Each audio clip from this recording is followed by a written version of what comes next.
Yo, what's up guys, Alpha, and today I'm going to be doing a video about my new best of 3 timeless tier list that's just gone live over on MTG Zone. So I never normally make videos tying in with the tier list when I update them, but I've had a lot of comments recently from people asking if I'd be able to do a video just kind of doing a general overview of the format, you know, talking about the different decks, their strengths and weaknesses, different ways that you can build them and stuff like that. So this seemed like a really good opportunity to tie it in with that. So if you like this sort of video and you want to see me do it more in future, definitely let me know in the comments, and I'd be happy to do videos whenever I update the tier list across different formats.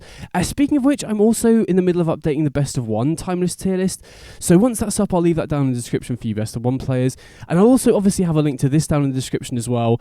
Speaking of which, I spent quite a lot of time on this, so I hope some of you find it useful, but if we scroll down here, for every single deck I've basically got a deck list here that you can import into Arena if you want to try it out for yourself, along with a description of how the deck works, the deck's weaknesses, and also when the deck is good to play, so kind of talking about what metagame situations that particular deck is likely to shine in. And now before I get into it and start talking about the different decks, I do want to preface this by saying that this tier list is going to be slightly more subjective than usual, because even though the format's been out for a few weeks at this point, data is still relatively scarce, if that makes sense. Now, I have used as much data as possible, and I've looked at a ton of different lists that people have been posting online and doing well with, obviously combined with my own experience of playing the format quite a lot recently as well. And I also want to say that not every single deck is going to make it on this, because I feel like certain decks, for example, the Tainted Pack Thassa's Oracle deck, I don't feel like I've got a good refined list for that yet. I've obviously been working on the archetype myself, but I haven't been able to get to a place where I'm really happy with, and I also haven't seen any lists online that I think are really refined. So decks like that where I don't really feel like there's a solid refined list yet, I don't want to post, first of all because I don't feel like I've got a good deck list to share yet, and second of all, it's also very difficult to judge the power level of a deck where, you know, there's not a fully refined version. So I obviously will be updating this list going forwards as well, so if there are any lists that aren't on here, definitely let me know in the comments. I'd be very happy to have a look at people's lists that they're working on, you know, try them out for myself as well, and I obviously will be updating this as lists become more refined and as new archetypes come forward as well. So let's just get straight into it, starting off here with what I consider to be the best deck in the format now, which is Rakdos Breach by Omri. So Omri's a really great player and deck builder, and he's recently started posting videos on his YouTube channel again as well, and recently posted a video specifically on this deck. So if you're interested in watching gameplay from the guy who made the deck, I'll leave a link down to that in the description if you want to check it out for yourself. But if you've not seen this deck, it's basically a combo mid-range deck where the combo side of the deck is enabled by Underworld Breach, which is one of the best storm enablers in the format. So the way this deck works is you have a ton of ways to fill the graveyard with stuff like Stitcher's Supply, Dragon's Rage Channeler, Mishra's Bauble, and Fetch lands. And then what you're trying to set up is Underworld Breach once you have a stacked graveyard, with Dark Ritual as a way to kind of storm off, keep producing a bunch of mana, and then once you got your storm count high enough, you can win the game off the back of Tendrils of Agony. So this deck doesn't have that many ways to go infinite with Underworld Breach, but it does have a ton of ways to just hit storm count 10, which is good enough to win with the Tendrils of Agony. Now obviously needing Dark Ritual when you've only got 4 copies is a little bit annoying, but this deck does run 4 tutor effects in order to consistently find it. So you've got Demonic Tutor, which is obviously only a one-off because it's restricted, and then 3 Diabolic Intent as well, which pairs very nicely with Stitcher's Supply, because obviously if you play Stitcher's Supply and then sack it to Intent, that's 6 cards in the graveyard, and then you can obviously use Intent to find the Underworld Breach if you don't have it yet, or find the Dark Ritual if you don't have that to help you storm off. And then obviously you can, you know, once you storm off, you can then use your tutors like Demonic Tutor or Diabolic Intent to then find the Tendrils of Agony to go for lethal as well. So the really nice thing about this particular deck compared to other combo decks is the combo package is very small, right? You only really need Breach, Ritual, the tutors, and Tendrils of Agony, and then obviously, you know, ways to fill the graveyard like Supplier as well. But the really nice thing about that is that you can then fit a fair game plan alongside it, so the deck really isn't one-dimensional, and that's really powerful because if the opponent does go really hard trying to stop your Breach game plan, you know, particularly post-sideboard if they load up with a bunch of anti-storm or graveyard hate, you can then often just lose to the mid-range game plan that you got going on here. So Channeler, really nice because it fits in both game plans, right? It's a good mid-range card and a card that's very, very good with Underworld Breach as well. But then you've also just got stuff like Ragavan and Orcish Bowmasters, and an interaction like Fatal Push, Lightning Bolt, and Thoughtseize as well. So the deck has interaction, it has a combo game plan, and it has a backup mid-range game plan as well. So it's very difficult to hate out overall, which is what I think makes this deck so strong. You've obviously then got Lurrus as well, which is a very good, you know, backup if you do run out of resources.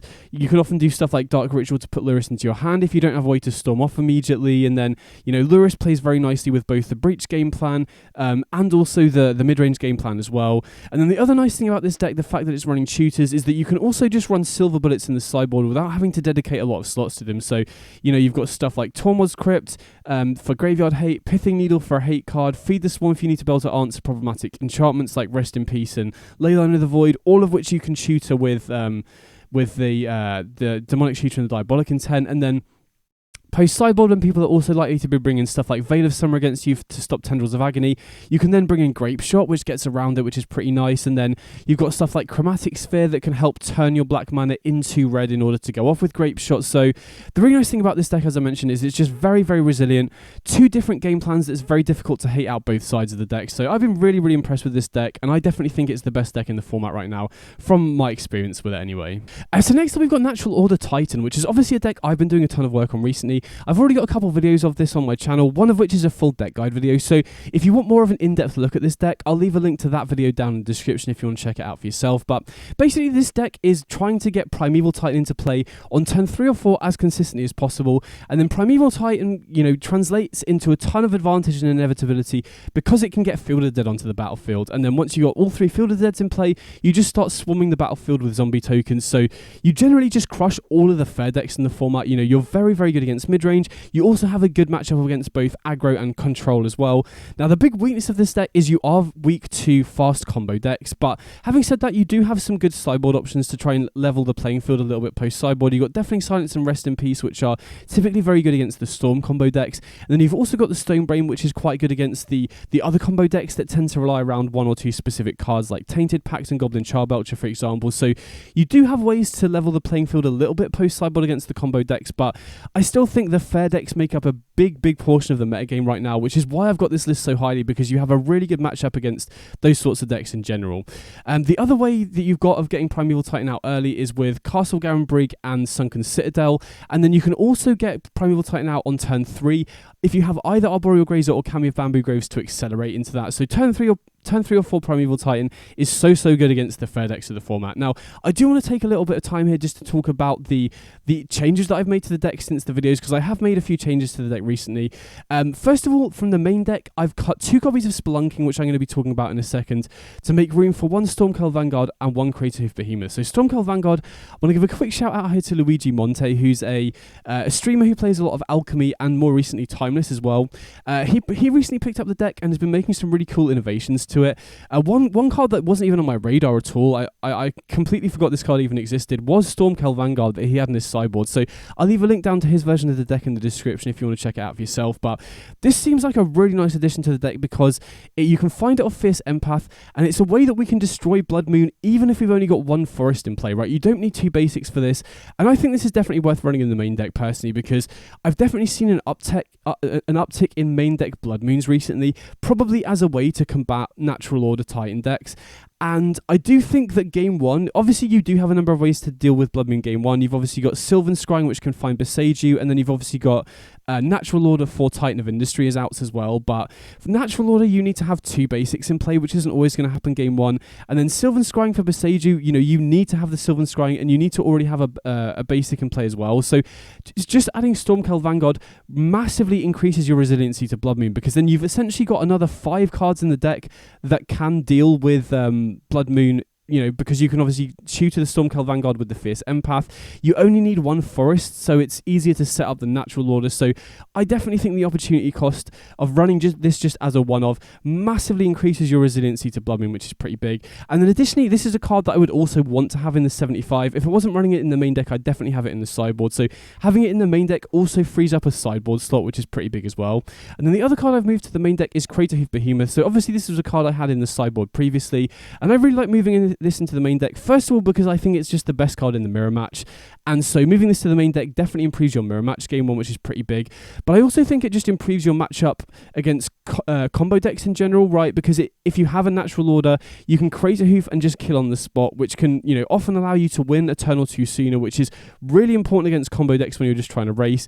Additionally, it's also very good against decks running sweepers as well. If your opponent's holding onto a sweeper, you can just Natural Order into Craterhoof and just close the game out straight away. And again, it's a card that I would want in the 75, so moving it to the main deck frees up a sideboard slot as well. And then in terms of additions to the sideboard, I'm now running 3 Get Lost as well, which I think solves a lot of problems from specific hate cards. So since I posted the list, I think Titan's been picking up a lot in popularity, and so a lot of other decks have been, running more sideboard tech to counteract this. Now, one of the big weaknesses of the original list that I posted is that it basically had no interaction in the 75 outside of Blast Zone. So people have been running stuff like Strict Proctor, Meddling Mage, and Eleshnorn, which really prohibit your proactive game plan, and you didn't really have a good way to answer them. So I was definitely considering running Swords to Plowshares in the sideboard as an answer to those, but then people started running other sideboard hate cards as well, like Ashiok Dreamrender, which is a real problem for this deck because it shuts off your searching off Fierce Empath, Primeval Titan, Sylvan Scrying, and your fetch lands as well. And obviously Minskamboo is another card that's very difficult for this deck to deal with, so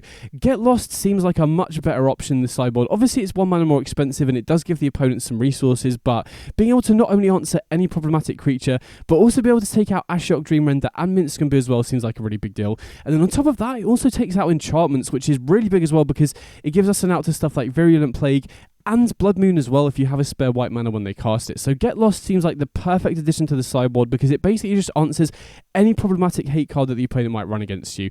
So in order to make room in the sideboard for this, obviously I've moved the 1 Craterhoof to the main deck, which saves 1 slot. I've then trimmed down to 2 Tranquil Thrallback because we've got Stormceld Vanguard. I don't feel we need as many sideboard cards for Blood Moon when we've now got Stormceld Vanguard in the main deck. And then I've also moved down from 3 to 2 Stonebrain, which I think is a reasonable slot. Stonebrain is a card you want to draw, but you don't really want to be drawing it in multiples, so I think switching from 3 to 2 isn't really that much of a big deal there, to be honest. Now, as I mentioned, the card that I cut from the main deck in order to make room for the Stormceld Vanguard and the Craterhoof is 2 copies of Spelunking. Now, I do think Spelunking is a decent card across the board game 1, and I do think it's specifically a very good card in the mirror match, but the more I played with the card, the more I just felt like it was unnecessary, and honestly a little bit win more in any matchup that isn't the mirror match, because for Spelunking to be good, you already need to be resolving Primeval Titan, and if you're resolving Primeval Titan, you're usually in a winning position anyway against most matchups that aren't the mirror match. The obvious exception to that is if the opponent has a removal spell for the Titan, but if the opponent has a removal spell for the Titan, it's a lot of the time too risky to go for the Handmill Battlements line anyway, because if the opponent kills your Titan in response to you giving it haste, you miss out on fetching the Field of the Dead, which is a really big deal. So I personally think that Spelunking is good in the mirror match, but not really necessary elsewhere. Now, cutting it from the deck does make you worse in the mirror match, but like I said, one of the changes that we've made to the main deck is bringing Craterhoof in, which I think is a more impactful card in the mirror match than Spelunking anyway. I think if both players have a fast Titan, one player has a Spelunking and the other one has natural ordered for Craterhoof Behemoth, then the player who's going to get the Craterhoof in play is usually going to be winning that anyway. So I personally believe that Spelunking isn't that necessary unless the mirror match becomes by far the most popular deck. If that is the case, then you could consider bringing it back into the main deck alongside the main deck Craterhoof and maybe go up to the 4th Field of the Dead, but I feel like the format is still diverse enough where I would rather prioritize every other matchup, which I feel like this particular build is better against, right? You become better against Blood Moon, you do become slightly better against the mirror match because of the Craterhoof, also become better against combo, and because we've made room in this sideboard, we're now good against the hate cards as well. So until the mirror match is just by far and away the most popular matchup, I don't feel like Spelunking is necessarily that needed in the deck, if that makes sense. So cutting Spelunking from the deck also frees up some space in the mana base as well, because you don't necessarily need to run Hammer Battlements or Stomping Ground anymore. So I ended up replacing the Hammer Battlements with a Brushland as another early green source that can also tap for white, which I think is important when we're now running Get Lost as well. And then the Stomping Ground, I do feel like if you replace Stomping Ground, it does need to be with another forest, because otherwise you have 6 fetch lands with only 3 fetchables, which I don't think is enough. I think you do need to have at least 4. Now the options here, you could obviously replace it with a second Temple Garden, but considering we're already running 4 Sunken Citadel, 4 Castle Groundbreak, 3 Field of the Dead, I really wanted to make sure that every other land in the mana base is a one-off so that we don't delay getting Field of the Dead online. So you could obviously keep Stomping Ground in the deck if you just wanted another forest that can enter untapped. But I felt like I wanted to try Gate to Manaborn out instead. So this is another forest, so we can fetch it. We have enough fetchables here. And it is a tapped land, which is definitely a drawback, because having as many untapped lands as possible in this deck is important when there are a lot of points on the curve where you really want untapped lands. But I felt like the utility that you can get off Gate to Manaborn is worth it, because it's a utility land that we can not only fetch off the fetch lands, but we can also get it off Generous End. And it's a card that I can see myself fetching off the Primeval Titan in certain spots as well, right? If I'm completely empty-handed, being able to go Titan into Field of the Dead and Gate to Manaborn, and then just use Gate to Manaborn to seek a non-land card to just fetch us another card feels important. So we do get some extra utility in the mana base as well, which is pretty nice. So So next up we got Rakdos Midrange. So obviously there's a ton of different ways that you can build midrange in Timeless, both in terms of the colour combinations and builds within those colour combinations. The reason I've gone for Rakdos Midrange, and specifically this list here by Missmin, is because I feel it helps to improve your bad matchups. So I think the two biggest issues for midrange in Timeless right now, first of all is Titan. I think Titan is probably your most difficult matchup for most midrange decks. And second of all is midrange decks that go bigger than you. I feel like, if you pick a 2 or 3 colour midrange deck, then you really struggle against the more greedy, slightly bigger midrange decks, like the 4-5 colour decks running Yawgmoth and Yorion and stuff like that. And I think this list has an advantage there because it can main deck Blood Moon. I don't think main deck Blood Moon is a necessity, and I still think Rakdos builds that are running Lurrus are still a viable and good option, but running Blood Moon definitely helps to steal your wins against your more difficult matchups. Getting down an early Blood Moon off something like a Ragavan or a Deathrite Shaman can enable you to steal games against decks like Titan and the slightly bigger, greedier mid-range decks that are, like I said, are difficult matchups for you. Now obviously running Blood Moon does lose you access to Lurrus, but another card you get access to here is the One Ring, which I think is another really good tool for the mid-range decks. My experience playing the Lurrus builds, like I said, I still think they are good. They're still, very decent ways to build the deck, but I feel like you don't have that strong a mid to late game. You're kind of forced to play more like a tempo deck, whereas the One Ring gives you a really strong mid to late game, enables you to grind against slightly bigger decks. And from playing Titan, I am the most scared of mid-range decks that are running Blood Moon and the One Ring, if that makes sense. So that's why I really like this build. So outside of those specific cards, you're running a lot of the other general good mid-range tools here. You've got a very, good amount of cheap, efficient interaction in terms of creature removal like Heat, Bolt, and Push. You obviously got Thoughtseize as well, and then you've got your generic good mid-range threats. You've got Deathrite Shaman, Ragavan, Bowmasters, Croxer, and then Shieldred, a card that I'm not particularly high on in general, but I do think it makes sense in this list because you've got the One Ring, right? Assembling these two together, even a lot of the good late game decks are going to really struggle against you. And then obviously you've got a very big selection of stuff in the sideboard as well. And that's another thing that I think is very important for mid-range players. You need to have a really good understanding of the current metagame and tune your list accordingly. So I think this list, the 75 is good right now, but if Linear Combo picks up in popularity, for example, which I think it could do as a response to the Titan deck, then you'd probably want to tweak your sideboard to give you more hate cards against the combo decks, if that makes sense. So if you're playing mid-range, I think there's a bunch of different ways to do it. I really like this build because I think Blood Moon and the One Ring helps you grind in your more difficult matchups while still retaining all of the good efficient interaction that gives you good matchups elsewhere. And then you just need to be aware of the current metagame and tweaking your list accordingly as the metagame shifts. Then next up we got Domain Zoo. This list is from Delmo, and this is probably the best aggro deck in the format in my opinion. So this is a domain deck, so you obviously have a lot of fetch lands and a lot of shock lands and a couple triumphs as well to help get domain online early. And this deck just runs a bunch of creatures that have incredibly good stats for their mana cost. So we've got stuff like Wildner Castle, which the vast majority of the time is going to be a 1 mana 3/3. You've got Territorial Carvo, that's going to be a 2 mana 5/5 a lot of the time with 2 very good attack triggers. And then you've also got Nashiva Brawler, oftentimes going to be a 5/3 for 2 mana with Trample, which is obviously very, very good. And then you get some really nice supporting cast of options here. I think Stubborn Denial is a really big deal for this deck because if you have a Carvu or a Brawler in play and you've got Domain online, Stubborn Denial just turns into a 1 mana hard counter spell, which is so good and really helps to shore up your matchup against both combo, control, and ramp as well, which is a pretty big deal. You also get access to Leyline Binding, which is obviously an incredibly efficient catch-all answer if you can get it down to 1 mana. And then other interaction like Lightning Bolt and Tribal Flames not only gives you a high density of interaction to slow down opposing creatures, but they also give you incredibly good reach in the mid to late game as well. So if the opponent can keep you off the board, you can often just burn the opponent out with multiple Tribal Flames or Lightning Bolts, which gives you really good reach into the mid to late game as well. And then outside of that, you also just get to run some of the most generically powerful cards in the format because you are a 5-color deck. You've got stuff like Oko Thief of Crowns, Deathrite Shaman, Ragavan, Orcish Bowmasters. So the card quality in this deck is very high, incredibly efficient deck, and I think, specifically Stubborn Denial, Tribal Flames, and Leyline Binding, all incredibly efficient cards for what they do once you have Domain online, or I guess, Ferocious online in the case of Stubborn Denial is really big. And then again, since you're in 5 colors, you have access to a really wide variety of sideboard cards. Stuff like Meddling Mage is very good against Titan, Bowmasters for the matchup where that's good, some Graveyard Hate and Rest in Peace and stuff like that as well. So the deck is very flexible. Now obviously as a 5-color deck you are very vulnerable to Blood Moon, but you do have some counterplay, right? You've got Stubborn Denial, you've got Leyline Binding if you keep white mana up, so you're not completely dead to Blood Moon, but that is definitely a concern. But either way, if you like aggressive strategies and beating down, I definitely recommend Domain Zoo over everything else right now. So next up we've got Natural Order Yawgmoth, which is another deck built by Omri, and this is another deck that is, attacking from multiple angles. So Obviously, as the name suggests, this is a Yawgmoth combo deck, so we've got the Yawgmoth alongside the usual suspects, you know, the Young Wolves, the Hepatras, the Innkeepers, the Orcish Baymasters. So if you're not familiar with how this deck works, Yawgmoth is just a generically powerful card on its own that is very good at picking apart the opponent's board, but it also acts as a combo if you can assemble it alongside either 2 Young Wolves or 1 Young Wolf and 1 Hepatra. You can draw as many cards as you've got life. If you then have Prosperous Innkeeper in play, you can essentially draw infinite cards because you gain a life every time one of your creatures comes back, like a Young Wolf, for example. And then if you replace the Innkeeper with a Blood Artist, you can just drain the opponent out and just deal them infinite damage, essentially. And it's very easy to set this up because once you have, you know, say you've got Yawgmoth, an Innkeeper, and 2 Young Wolves, you can just draw through your whole deck. You'll eventually find Chord of Calling, so even if you're completely tapped out of mana, you can often just chord for X equals 2, assuming you have, you know, 5 creatures in play, and then you can just tutor for the Blood Artist and drain the opponent out. So that's the, you know, usual Yawgmoth combo. I'm sure many of you are familiar with that.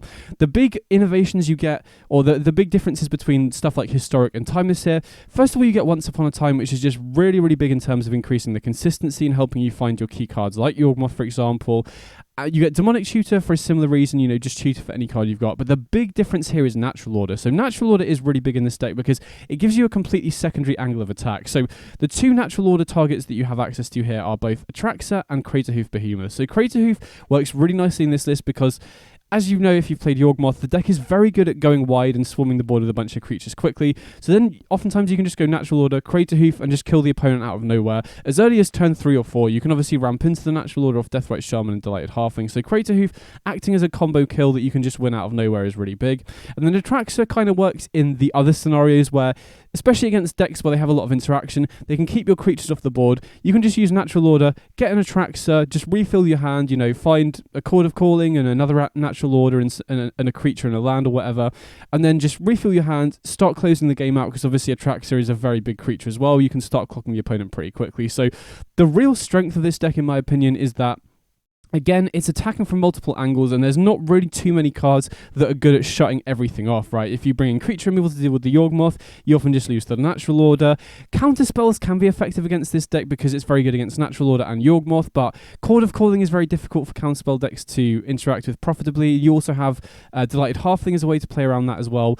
I will say the one card that is particularly good against this deck is Grafdigger's Cage, because Grafdigger's Cage does shut off your Young Wolves for the Yawgmoth combo, shuts off Natural Order and Chord of Calling as well. So I think if you are after a hate card specifically for this deck, Grafdigger's Cage is the way to go. But outside of that, there isn't really a card or even a strategy that is very good at shutting off all angles of attack in this deck. The other advantage as well of being a Chord of Calling deck is that you can run a lot of silver bullets in the sideboard. So you can run stuff like Haywire Might to deal with Blood Moon and other artifacts and enchantments. You can run Revoker to stop other combo decks. You've got Graveyard Hate, Tidebinder to be able to stop off, you know, triggered abilities and stuff. And then obviously you got some other stuff in the sideboard as well to help against counter spells and discard spells like Veil. You got extra removal and some discard as well. So I'm a really big fan of this deck because it runs 2 very efficient combos, both of which are very difficult to attack. So those are all the decks that I've got in tier 1. Now we're moving into tier 2, starting off here with Sultai Midrange. This list comes from Crokies, and I think this is one of the best mid-range decks in the format in a vacuum. I think the power level of this deck is really solid. Green gives you access to Deathrite Shaman and Halfling for some acceleration into your Oko Thief of Crowns on turn 2, and Oko is just one of the best, if not the best, mid-range tools that we have access to in the whole format. Then blue gives you access to really good card advantage in the form of Brainstorm and Treasure Cruise to just pull ahead on terms of card advantage. And Memory Lapse specifically I think works really well in this list because if you've resolved an Oko or you've escaped an Uro, for example, Memory Lapsing the opponent's card is such a big tempo positive play in your favour. And additionally, I think one of the big advantages of running Sultai over the red, black or Jund mid-range decks is those decks rely on discard spells to be able to beat the more degenerate decks, which does leave them very vulnerable to the opponent top decking well, which is I think one of the big reasons why they're generally weak to Titan, right? They can use Thoughtseize and stuff to get rid of your hand, but if you just rip a Titan or an Empath off the top, that can suddenly just get you back in the game. Similarly, a combo deck, if they just rip their key combo card off the top like an Underworld Breach, you're in real trouble. And blue getting access to counter spells like Memory Lapse gives you a much better game. You know, once you've got a foothold in the game and you do start pressing the advantage, it doesn't matter if the opponent draws well off the top because you buy yourself a turn with Memory Lapse to, you know, apply enough pressure to close the game out. So that's another really big advantage here. So overall, I'm a really big fan of Sultai. I think the card quality in this deck is incredibly high. I think you can outgrind a lot of decks. My big issue with this deck, and the main reason why it's down in tier 2 instead of tier 1 here, is because I think you have a much worse matchup against Titan specifically. I think, you know, the big advantage of the red mid-range decks is you do have access to Blood Moon, which can be your ace in the hole in that matchup if the opponent doesn't have a quick answer to it. Here, you do have access to counter spells, but you know, the Titan deck has access to Cavern of Souls. If you are relying on Memory Lapse, that only buys you a turn. They can just recast it again the following turn. So I think the big thing holding this list back specifically is the Titan matchup feels very difficult. Now, having said that, if Titan ends up, you know, reducing in popularity, say, for example, a lot of linear combo decks start cropping up, then I think this deck becomes a much better option. And additionally, if there is some sideboard tech that massively improves the Titan matchup for this deck that I'm not aware of, then I think this is an excellent choice as well. So overall, I'm a really big fan of this deck in a vacuum. If Titan drops off, or you can improve the Titan matchup, then I'm definitely very interested in playing this deck for sure. So next up, we got Jund Midrange. This list comes from Nikos, and obviously this is quite similar to the Rakdos list. You have a lot of the same interaction, the early discard spells like Thoughtseize and Inquisition, and then the removal like Fatal Push and Unholy Heat as well. But you do get some really nice cards from splashing into green. First and most importantly of which, I think, is Mints Can Be Timeless Heroes. This card is so incredibly powerful. Now, it can be kind of polarizing in mid-range mirror matches because it does die to Lightning Bolt, and the 1/1 can die to Orcish Bowmasters, which is obviously quite a commonly played card. But if you can get that first activation and it survives, this card will just oftentimes just win you the game on its own. This is such a snowbally card that's really difficult for a lot of decks to deal with. It also gives you a good way to fight Titan as well. You know, the card I'm most scared of on turn 3, outside of maybe Blood Moon if I haven't got an early fetch to get a forest, for example, is Mints Can Be Timeless Heroes. Now, obviously running Get Lost in the sideboard does help somewhat now, but Mints Can Be is just such a powerful card that will just win the game on its own in a lot of scenarios. So I think this is the main reason to be in splashing green. You do also get access to Tarmogoyf, which I think is a fine option. You know, in this specific list, I kind of like it because it allows you to diversify your threats. You're not relying on creatures that die to Bowmasters as much, like Ragavan or Dragon's Rage Channeler, that the Rakdos list might be more inclined to run. So it is a nice option for sure. Not a deal breaker though. And then additionally, the other nice stuff you get in green is sideboard's options. So you got stuff like Veil of Summer, which is very good against counter spells and discard spells. And then stuff like additional copies of Beseiju as answers to enchantments and artifacts. Maelstrom Pulse is another nice one here that can just deal with anything and is also good against Field of the Dead tokens as well if you just need to clear the board there. And then, you know, Jund can still run Blood Moon. I think the reason why I'm higher on Rakdos right now is because Blood Moon in the main deck does help you steal wins against your more difficult matchups, but Jund can still very easily run Blood Moon in the sideboard for matchups where it's good there as well. So I think Jund and Rakdos are obviously very close. They're very similar decks. I personally prefer Rakdos right now because I feel main deck Blood Moon does help against your more difficult matchups, but I think Jund is a perfectly valid way to build the deck, and I think Mints Can Be Timeless Heroes is such a powerful card that it is worth warranting the green splash if you want to be running a very effective top-end threat like that. So next up we got Izzet Phoenix, which is a deck that is basically looking to try and chain together a bunch of instants or sorceries to bring back Arclight Phoenix from the graveyard, either early on in order to apply a bunch of pressure, or you can also use it defensively if you're on the back foot to stabilize, keep bringing back the Phoenixes to block over and over again until you are in a position where you can just start turning the corner and start closing the game out as well. Now, this version of the deck, the Timeless version, is so juiced up compared to its historic counterpart. We get some really big cards in Timeless that really help you to pull ahead. I think Brainstorm is a really big cantrip for this deck, helping you find what you need, and then obviously you can shuffle away your worst cards off the fetch lands. Treasure Cruise is also an incredibly strong card, and this deck is so good at filling the graveyard quickly, right? We've got Dragon's Rage Channeler and Shredder that can start putting stuff in the graveyard.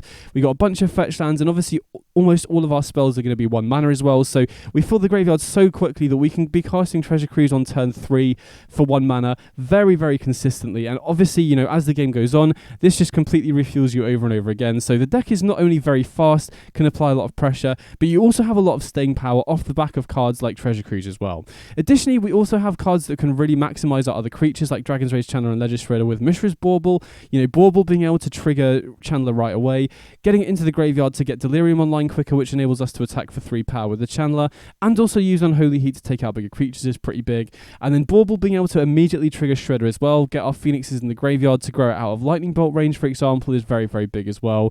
The big boogeyman with this deck is Orcish Bowmasters. I think that's by far the biggest weakness of this deck because, you know, Bowmasters is so punishing against Brainstorm, Treasure Cruise, and Faithless Looting as well. Now, obviously, you could build the deck in a way that helps insulate against Bowmasters. You know, you could maybe run Expressive Iteration instead of Treasure Cruise. You could maybe run Sleight of Hand instead of Brainstorm. But I think the reason to run this deck in Timeless is these really broken cards like Brainstorm, like Treasure Cruise. And so I think the most effective way to build this deck in a way where you can play 3 Bowmasters is to just run a lot of removal in the main deck, right? We've got 10 removal spells here. We've got 4 Bolt, 4 Heat, 2 Lightning Axe. So as long as you play carefully, don't waste your removal on other creatures and try and save it for Bowmasters if you can. You can then really leverage your broken part of the deck, because I think in a vacuum, this is one of the highest power level decks in the format. I think this is one of the best Phoenix decks we've seen in any format, because you do get to run 4 looting, 4 brainstorm, 4 treasure cruise, which you just can't do in other formats.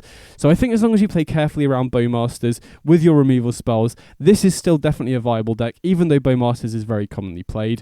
The other issue with this deck, though, is that in order to make enough room in the main deck for all the removal, you can't really afford to be running counter spells. So as you see, we've got 4 Spell Pierce in the sideboard, which I think is fine in the current metagame, right? I don't think there are too many non-creature combo decks that are that popular right now. Obviously, Breach is likely to pick up in popularity, but you know, I still think you've got a good game plan there, right? You can often race, you can keep their creatures off the board. However, if non-creature combo does become more popular, then things become awkward for Izzet Phoenix, because you probably then need to bring Spell Pierce and other counter spells into the main deck. And I'm not sure what you cut, because if you cut, you know, creature removal, then you become a lot more weak to Bowmasters. If you cut your cantrips, then your proactive game plan becomes a lot worse as well. So I think in the current metagame, where main deck counter spells aren't a necessity, this deck is still viable because you can afford to run 10 removal spells in the main deck to counteract Bowmasters, and then the rest of your deck is still very strong. If you need to start running counter spells in the main deck, then things start to become more dicey. But we'll come to that as the metagame adapts. But either way, I still think this is one of the most generically powerful cards in the form. One of the most powerful decks in the format. It is very difficult to play, and you do need to play around Bowmasters, but the power level of this deck is there for sure. So next up we've got Grixis Death Shadow, which is kind of similar to the mid-range decks we've seen so far. This is kind of a mid-range deck at its core, but there's a few pretty big differences here. First of all, you get Death Shadow, which is an incredibly strong threat for 1 mana, obviously. You have a bunch of fetch lands and shock lands in order to deal yourself damage. Obviously, you can buff its power at instant speed using your fetch lands as well, which is pretty big game. And the main differences between this and regular mid-range decks is, first of all, Death Shadow gives you a way to close games out a lot quicker than a lot of the other mid-range decks have, especially post-sideboard, when you can bring in stuff like Team of Battle Rage that enables you to close games out a lot quicker against decks like Combo and Titan, for example. And then additionally, we're obviously in blue as well, which enables the deck to pivot into a more tempo role in matchups where that's good, utilizing counter spells like Spell Pierce and change the equation as well. Now, I think that's a really big reason to be playing Lurrus in this deck. As I mentioned, you can obviously run Lurrus mid-range if you're just running pure Rakdos. But as I mentioned as well, I think Lurrus in the current format kind of incentivizes you to lean more into a tempo role, because your threats are generally worse than the bigger mid-range decks that are running stuff like the One Ring and Omnath and stuff like that. So you're kind of forced into a tempo role, and I feel like since this deck has blue for counter spells, it can play that tempo Lurrus deck a lot better, if that makes sense. So I generally prefer playing Rakdos and Jund with slightly bigger cards like Minsk and Boo, the One Ring, etc. And then for a Lurrus mid-range deck, I think Grixis Shadow fits that bill a little bit better. So as I mentioned, you do have a lot of the same mid-range tools that you have in a lot of the other matchups. You got removal spells like Bolt and Unholy Heat, you got your Thought Seizers as well. And then blue gives you access to very good card advantage engines. You got Expressive Iteration, you got Treasure Cruise, you got Brainstorm as well, and then post-sideboard you have access to Spell Pierce and Change the Equation to really help you pivot into a more tempo role. Now, I definitely could see certain metagames where you want those counter spells in the main deck. Right now, I think there are a decent number of decks in the format where Spell Pierce just doesn't really do enough. So I like having the counter spells in the sideboard so you can pivot, but as the metagame shifts, this deck is very adaptable, and I do think this has a separate spot in the metagame to the other mid-range decks because it can play that tempo role better, which gives you a better way to fight against Combo, Control, and Ramp as well, right? I do think this deck has better ways to fight decks like Titan because you have changed the equation to be able to counter their Primeval Titans and stuff like that. Additionally, having access to Team of Battle Rage, like I mentioned, does give you ways to close the game out as well. So while this isn't, a complete analog to the mid-range decks, I think this is a very good option to bear in mind if the tempo role or closing the game out quicker with stuff like Team of Battle Rage becomes more relevant in the current metagame. So next up we got Dimir Control. So this is another list by Missmin, and I really like how this list is built because having played a decent amount of Control so far, because the format is so fast and efficient, I really feel like you need to run a very high density of early interaction to be able to get out of the early game, because every single deck is so efficient and low to the ground in what it's doing that if you're missing a key piece of interaction in the early game and the opponent can resolve a problematic threat, that can often be lights out, right? The most important thing when you're playing a control deck is to just maximize your chances of getting out of the early game. And so this incredibly low to the ground deck that is just full of interaction and not much top end, not much way to actually close the game out, I think is the best way to build a deck, because as a control deck, if you can survive the early game, it's pretty easy to then start pulling ahead in the mid game. And then once you have the advantage and you're, stocked up on counter spells to be able to answer whatever the opponent draws off the top, it doesn't really matter what your win condition is. So you can just close the game out with Bowmasters and Lurrus. And like I said, this deck is just packed full of removal. Even your finisher, which is Orcish Bowmasters, right? The only way this deck has to actually close out the game is by attacking with Bowmasters or Lurrus. Your Bowmasters as a win condition also doubles up as interaction. So rather than running bigger builds with stuff like the One Ring or, Narset or Teferi, some cards that you might want to give up Lurrus in order to run. First of all, I don't really feel like the One Ring is a good idea in a control deck, because tapping out as a control deck is often just lights out, right? Tapping out, especially against a combo deck, is really risky. Same thing with Narset. You could obviously run Teferi, Hero of Dominaria, which you get to untap your lands to be able to defend it. But from my experience, Teferi is not only very weak into Orcish Bowmasters, but it's also just generally quite slow for the format. So I really like how this deck is built. If you wanted to play just a full control deck, you have a ton of early interaction to be able to slow the opponent down, get yourself out of the early game, and then once you start pulling away, you can then just close the game out with Bowmasters and Lurrus to bring back Bowmasters as well. And then obviously you have a ton of options for the sideboard. I do like sticking to Dimir as well. I did experiment with stuff like Esper where you get access to Swords to Plowshares, but I don't really feel like the splash is that necessary, to be honest. And again, you could splash out into other colours as well, but I think you have good enough tools in Dimir where you can get away with just having a more streamlined list here. Also makes you less weak to Blood Moon, which is a very big deal as well, especially in Dimir colours where you don't have any enchantment removal outside of Feed the Swarm, which you don't really want to be running in a control deck. So if you do want to run pure control and you're a blue mage, I think this sort of approach to deck building is a really good way to do it. Just make sure you have a lot of very cheap interaction to get yourself out the early game, and then you don't really need too many top-end finishes. You can just close the game out with Orcish Bowmasters and Lurrus once you have a handful of interaction, once you started pulling ahead, if that makes sense. So next up we got Golgari Belcher. This list comes from Aspiring Spike, and this is a very all-in combo deck that is basically just looking to get Goblin Child Belcher into play and activate it. So as you can see, we don't have any actual lands in the deck. All of the lands that we're running are Zendikar modal double-face lands, which count as spells when they're not in play, which means if you activate the Child Belcher, it's almost always going to set up lethal as long as the opponent's not at a crazy high life total. Now, the big weakness of Belcher decks in the past is that because you have to run all these modal double face lands, your mana base is either slow or very painful, right? If you have to play a land untapped, it costs you 3 life. If you've got a land that only enters tapped, you can't play anything that turn, or you can't play anything on curve that turn anyway. So that is typically the big weakness of the deck. However, we get some really good options to accelerate into your Child Belcher here. First of all, we got Dark Ritual, which we can run as a 4 of to be able to accelerate into the Belcher, but more importantly than that, we've got Channel, which is such a powerful card with Belcher, because if we can play Channel, you can then just, as long as you have enough life total, you can just play the Belcher and activate it immediately. And then because we've got Karn as well, if you can find Channel, again, you need slightly more life, but if you do have enough life total, you can just cast Karn, minus to get Belcher, play the Belcher, and activate it all in the same turn. Now, obviously, Channel being restricted does limit your ability to set this up, but this deck is running a ton of shooters, not only to consistently find the Belcher itself, but also to be able to find Channel to enable you to accelerate into the Belcher and activate it at the same turn, which really helps to mitigate a lot of the speed weaknesses that the deck has in formats like Historic, for example. So if we look at the tutors, we got 4 Assemble the Team, Demonic Tutor, and we've also got Wishclaw Talisman as well, so I was trying to look for it in the deck list.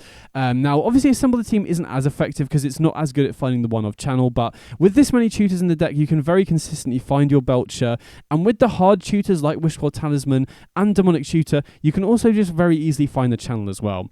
And on top of that, in terms of other tutors that we have to increase the consistency of the deck even further, we've got 4 copies of Beseech the Mirror as well, which can not only find and cast the Child Belcher, but you can also do it as another way to find find channel as well. So there's so much redundancy in this deck, which is a pretty big deal, because I think one of the big weaknesses of Belcher traditionally in formats like Historic is you're very weak to discard spells and counter spells, and having so much redundancy for finding your Belcher does enable you to play through those sorts of disruption a little bit easier. So Beseech the Mirror, obviously setting up triple black in a deck that's running no dual lands is very tricky, and that's the reason why this list is also running a bunch of artifacts that can filter mana for you. So you've got 3 Sphere, 4 Star, and 4 Wizards Rockets, which is not only good at helping you turn your green mana into black to be able to use Beseech the Mirror, but they're also very good bargain targets to sacrifice to Beseech the Mirror as well. So this deck is just basically all in on the Belcher plan and has a ton of consistency for both finding the Belcher itself and ways to accelerate into it like Dark Ritual and Channel. I also quite like having Karn here. I've seen some builds without Karn, but I do like Karn because it makes you less vulnerable to extraction effects. If the opponent extracts the Belcher, you can still win off Karn grabbing it. And it obviously gives you access to a number of sideboard cards, like you can get the Wishclaw Talisman to find the channel. You can obviously get Liquid Metal Coating to start taking out the opponent's lands. You got Defense Grid if the opponent's playing counter spells, which can be tricky to play through. And like the One Ring is just a generically good card. Haywire Might if the opponent's likely to have Blood Moon and stuff like that. So while I was a little bit, skeptical about Belcher going into the format because the mana base is so painful and oftentimes slow, the ability to be able to find Channel and Ritual in order to accelerate into it does give you good ways to set it up early. And I do think it's also reasonably well positioned right now as well. I think, Titan is weakest to all-in combo, and this is very quick against that. Breach, one of the weaknesses of that deck as well, is since it's not an all-in combo itself, it can oftentimes get outraced. So if they don't have a Thoughtseize, you can race to your combo a little bit more consistently than they can. You tend to goldfish a little bit quicker there. Now obviously you do tend to struggle against discard decks, which midrange is quite a big part of the format, and obviously counter spells as well, but you do have access to Veil of Summer in the sideboard as well. So I think this deck is a lot better than I expected it to be, and it is one of the best all-in combo decks in the format, I think. So next up we got 5 Color Yorion Midrange. This list comes from Arna Huschenbeth. Hope I didn't butcher the pronunciation too bad there, but this is basically a 5 color midrange deck that is built to be able to outgrind all of the other fair decks in the format, right? You have the best cards across all 5 colors. You have some really, really powerful midrange tools, like we've got Omnath Locus of Creation, we've got Uro, we've got Oko, you got the One Ring, which is really good at pulling your head on card advantage, and then you got the most efficient removal across all 5 colors as well. You got Leyline Binding, you've got Fatal Push, Swords, and then you've got some counter spells like Stern Scolding and Memory Lapse to give you some game against the combo decks as well. So this list is basically built to be able to outgrind everything. And another big card that helps you do that is Yorion Sky Nomad. So this is obviously just an extra resource that helps you go over the top, helps you reuse the ETBs on stuff like Leyline Binding and Omnath Locus of Creation. And then the nice thing about Yorion is the quality and quantity of good threats in this format, because the card pool is so wide and we have access to a bunch of really powerful, cards that are banned in other formats like Oko, Omnath, Uro and stuff. And you've got like a very good high density of interaction as well. Like this list doesn't even have room for stuff like Lightning Bolt, which is an incredibly good card in general anyway. It's just the quantity of threats and interaction is so good that running 80 cards isn't really too much of an issue, and it does allow you to diversify your threats as well, right? In a normal 4 or 5 color midrange deck, if you're just running 60 cards, it's very difficult to find enough room for everything, right? You could easily run stuff like Minsk and Boo and the One Ring as well. So the overall quality of cards in these colors across the format makes running 80 cards not much of a cost. Now the one exception to that is in your sideboard, right? If you're running an 80 card deck, finding your sideboard cards more consistently is definitely a drawback, but having access to Yorion and such a big threat density of cards, and having cards that are just good at going over the top of other mid-range decks and other decks in general, like Omnath and Oko, means that you're very good against the fair decks in the format. Now, having said that, you do have a couple of pretty big weaknesses. First of all is to Titan, right? I think this deck is built to go over the top of other mid-range decks, and Titan does the same thing, but just goes generally a little bit bigger than you, right? So Titan generally has a good matchup against Yorion, whilst also having a good matchup against most of the other decks that this 5 color deck is good against as well. Now, obviously, they have different matchup spreads for sure, because this deck has a ton more interaction. So against decks that have threats that need to be answered, this is obviously going to be better there. But Titan is definitely a weakness of it. As a 5 color deck, you're obviously very weak to Blood Moon as well. Now, again, you do have some counterplay. You've got Leyline Binding. You've got some stuff in the sideboard that can answer it as well. And you've got, counter spells that can delay it, but Blood Moon is definitely an issue.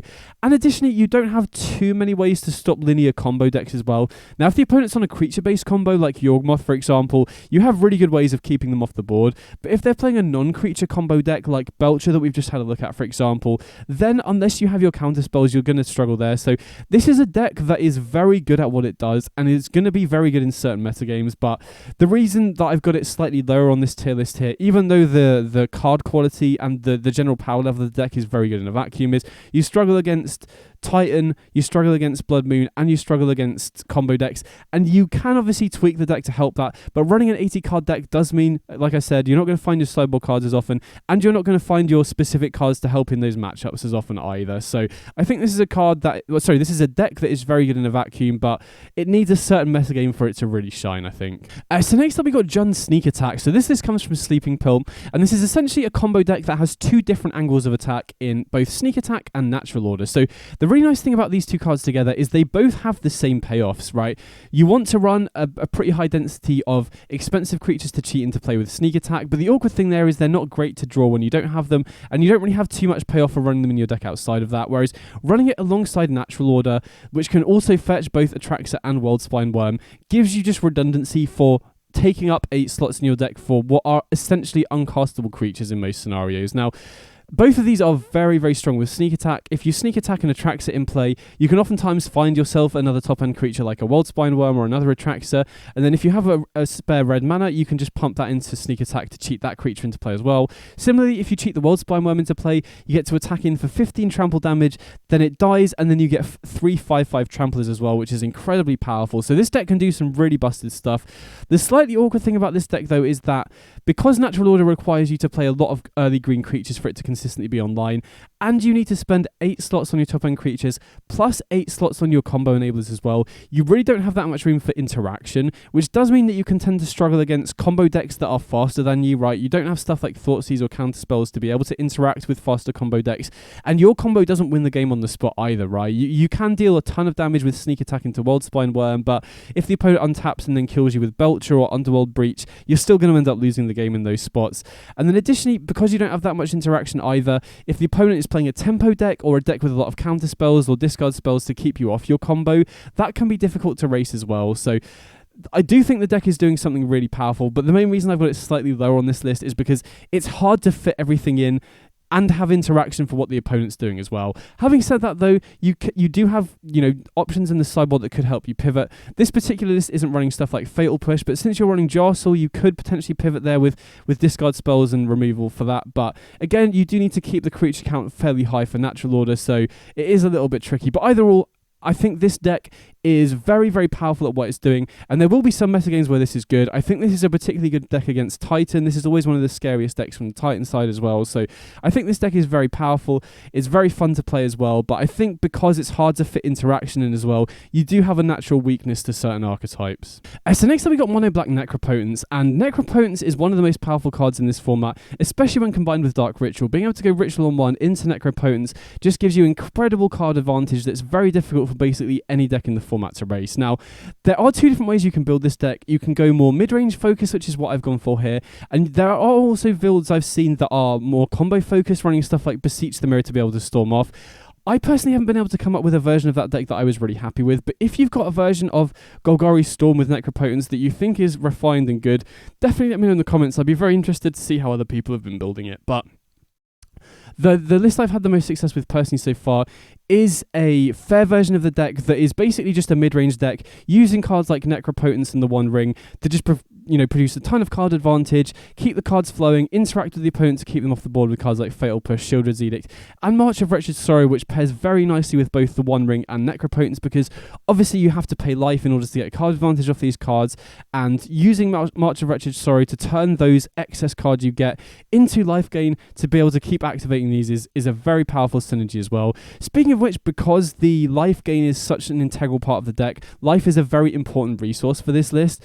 I'm also choosing to to run Break Expectations over Thoughtseize as my discard spell of choice. I don't think Inquisition of Kozilek hits enough, right? You want to be able to hit expensive cards like Minsk and Boo, the One Ring, and Titan, for example. So I like running Break Expectations over Thoughtseize because it does a very similar thing, but it doesn't cost you the 2 life, which then enables you to activate the Necropotence and the One Ring more. Now, in terms of downsides of this deck, because you want to be running a decent number of payoffs for your Dark Ritual, so that if you do have an opening ritual, you can accelerate into an early Necropotence, One Ring, or Shielded, for example. You are running a decent number of expensive cards, which can be quite clunky when you don't have the Dark Ritual. And then additionally, it's as a mid-range deck, you do have that kind of inevitable problem where you've got to decide whether you run primarily creature removal to help against the early creatures like Ragavan and stuff like that, or whether you dedicate more slots to discard spells to help against the combo decks. Whichever way you go, you're going to, improve your matchups against the creature decks and make yourself worse against combo, or improve your matchup against combo and control and make yourself worse against creature decks. I've leaned a little bit more heavily into creature removal because oftentimes having to tap out for a Necropotence or the One Ring enables the opponent to resolve something, and you want to be able to draw cards to be able to answer what the opponent plays. But this current configuration of the deck with only 4 Break Expectations is slightly weaker against combo and control, so I definitely think that's kind of a dynamic that you need to tweak and try and get a good read on the metagame. But that is definitely one weakness of this particular deck. It's hard to balance the removal in the few slots that you have to be able to combat both sides of the format, if that makes sense. Having said that, you do get a decent number of sideboard options. I'm very high on Ashiok Dreamrender as a good answer to the Titan deck because you don't close the game out particularly quickly with this deck, so you do need to have a plan for Field of the Dead. And being able to get Ashiok down on turn 1 is very powerful. Similarly, Liliana of the Veil, not a card I think you can really afford to main deck right now because it's so important to Orcish Bowmasters. But against decks that are slightly slower and not running Bowmasters, I think Liliana is a good sideboard option. Then you've got extra discard spells, like I mentioned, for matchups like Control and Combo, like Duress. Path of Peril, I think, is a very, very solid sweeper right now. There's a lot of decks that are running a ton of cheap creatures, and this is just a very good way to come back from behind if the opponent is going wide pretty quickly. You've got Necromancer, which does, is another good tool to help you against the combo decks, and you can get it off on turn 1 with Dark Ritual, which can be backbreaking against certain combo decks. And the Needle is additional combo hate as well, or just, specific, just a generically good hate card. So I do think that there's a lot of room to maneuver in mono black Necropotence. I also like sticking to mono black. You can obviously run Rakdos for stuff like Lelia as well, which I think is a good way to build it, but sticking to mono black is nice because you're much less weak to Blood Moon. Blood Moon basically does nothing against you here, and you can much more consistently hardcast the Necropotence on turn 3 when you don't have the Dark Ritual as well. And I do think you have enough good tools in mono black where you can fill the deck out without it. But there are, as I said, multiple ways you can build this deck, and it's quite adaptable as a mid-range deck as well. So those are all the decks that I've got in tier 2. Now we're moving on to tier 3, starting off here with 5-color creativity. This comes from Tyrant of Tales, and this is basically a control combo deck that is looking to interact in the early game to keep the opponent off their game plan with very efficient interaction like Leyline Binding, Swords to Plowshares, and Lightning Bolt. You got some counter magic in Reprieve as well, and then the combo is using Indomitable Creativity on one of your own creature tokens or artifact tokens in order to cheat Atraxa into play. And Atraxa is obviously an incredibly powerful card, can refill your hand and then start closing the game out. Very good at stabilizing as well because of the lifelink. You also have some alternate win conditions if you can't get your creativity off, like Oko and Minsk and Boo. So I actually really like the core of this deck. I think the core of the deck is very powerful. My main issue with it though is that I just feel like the payoffs for creativity aren't amazing in this format, right? Obviously Atraxa is very good, but it's definitely beatable, especially against the combo deck, right? If you tap out on turn 4 for creativity to get Atraxa, obviously you're not always going to do that if you have interaction, but that just gives the combo opponent a turn to combo off. It gives the Titan opponent a turn to potentially get, multiple Titans into play, completely swarm the battlefield with Field of the Dead tokens. So I really like the core of the deck. I think the core of the deck is good in a vacuum, but until we get a card like Archon of Cruelty, I just feel like the payoffs aren't really worth it for creativity personally. I still think the deck is good and capable of winning, but I just feel like the reason it's not higher on this tier list is because I just don't think Atraxa is that powerful as a creativity payoff. The alternatives, you've obviously got stuff like Serra's Emissary, which is in the sideboard here, which is very good against certain matchups, but a lot of decks don't care about the Emissary, and there are also a lot of removal spells that are run that can kill this fairly easily, like Leyline Binding, like Oko, like Swords to Plowshares as well. Obviously very good in certain matchups, which is why it's in the sideboard here, but I don't think that's a good replacement for Atraxa in the main deck. And then outside of that, the next best alternative are the X=2 combo targets like Worldspine Worm Xenagos, Gristlebrand Chiesa, Displacer Kit and Atali, for example. And obviously those are good ways to close the game out as well, but it just slows the deck down a lot, right? Having to get X equals 2 makes both you need to have more tokens in order to set it up, delays the combo for a turn or so, which is a very big deal in a format as fast as Timeless. So Creativity, definitely a deck I've got an eye on. I really like the core of the deck, but I'm basically just waiting on us getting a slightly better Creativity target than Atraxa before I think this deck really has a chance to shine. So next up we got Rakdos Burn by CJF Coat JR. So this is a list that is basically trying to take advantage of the fact that a ton of decks in the format are going to be dealing themselves a lot of damage because most decks are running a bunch of fetch lands and shock lands, which are obviously very painful. And I do think the general card quality in this deck is very high, right? The creatures here that can get in for damage, you know, the general idea of this deck is you got your creatures here that can get in for repeated damage to hopefully get the opponent low enough in life total where you can just finish them off with your burn spells like Lightning Bolt, Bump in the Night, Skewer the Critics, Commando, for example. And like I said, the quality of creatures here is very good. You got Swift Spear, which is, you know, difficult to block because it's got prowess. You got Dragon's Rage Channeler, which can filter your cards to help you not run out of gas. Help fill the graveyard to get Delirium online, which then enables it to attack in the air for 3 damage. Bowmaster is just one of the best cards in the format in general, and is obviously very good at dealing chip damage, which plays well with the burn game plan. And then Eidolon is also another card that is very good at just dealing additional damage over the course of the game, especially if the opponent doesn't have an immediate piece of removal for it. So I do think this deck is very, very effective at what it's doing. Being black also gives you access to Lurrus of the Dream Den, which gives you kind of just a good mana sink if you do end up running out of gas, which can be an issue for burn decks as well. So I do actually think the core of this deck is very good. The main issue I've got with it, though, is that a lot of top decks are already running a good amount of incidental life gain. You know, there's commonly played mid-range cards like Deathrite Shaman, Omnath, Oko, Uro that all have incidental life gain, which are, you know, just make your burn game plan hard to set up. Titan decks are running Titan of Industry. They've got Radiant Fountain they can fetch and Tranquil Throwback in the sideboard. There's, you know, Yawgmoth is running Prosperous Innkeeper. Some of the mid-range decks are running Shieldred. So I think the core of the deck is very good, and as long as incidental life gain and bigger creatures like Karvu and Death Shadow and, you know, Tarmogoyf aren't seeing as much play, then this is actually a really solid choice. But the fact that a lot of the, you know, commonly played decks are already running incidental life gain and bigger creatures that are hard to kill with your damage-based interaction probably means that I'm not super high on this, but there are definitely metagames where I can see this being good, especially if the top decks in the format tend to start trimming on their incidental life gain. So this is definitely one to bear in mind. And then last but not least, we got Bant Nexus Reclamation. So this is another combo control deck, and this deck is basically built around Wilderness Reclamation and is trying to set up infinite turns with Nexus of Fate. So Nexus of Fate is 7 mana extra turn spell. Obviously 7 mana for an extra turn spell is very expensive, but if you have Wilderness Reclamation out, you can cast this with as little as 4 mana because you can go to your end step, float your 4 lands, let them untap off Reclamation, and then cast Nexus of Fate at instant speed. So this deck is basically trying to slow the opponent down in the early game. You've got a lot of early interaction like Swords to Plowshares, Leyline Binding, Reprieve and Counterspell, to, you know, keep the opponent off their game plan. Then Wilderness Reclamation is really nice just with the control game plan in general because you can play Reclamation, then untap and hold up your instant speed interaction going into the opponent's turn, and then going back to your turn, you can then cast your card advantage spells during your main phase like Lorien Revealed and Memory Deluge and stuff, and then still have mana open going into the opponent's turn to be able to interact with them to counter their spells and stuff like that. And then Nexus of Fate, you know, once you've got your Reclamation online, you can start digging for Nexus of Fate, take extra turns, and then as you start churning through your deck, Nexus of Fate becomes more and more inevitable because the fewer cards you got left in your deck, the easier it is to find your Nexus of Fate off Lorien Revealed and off your Memory Deluges, and then you eventually get to a point where you just take infinite turns. Once you got your infinite turns set up, you can just keep making Mirrex tokens every single turn and just attack the opponent for lethal damage that way. So that's the general core of the deck.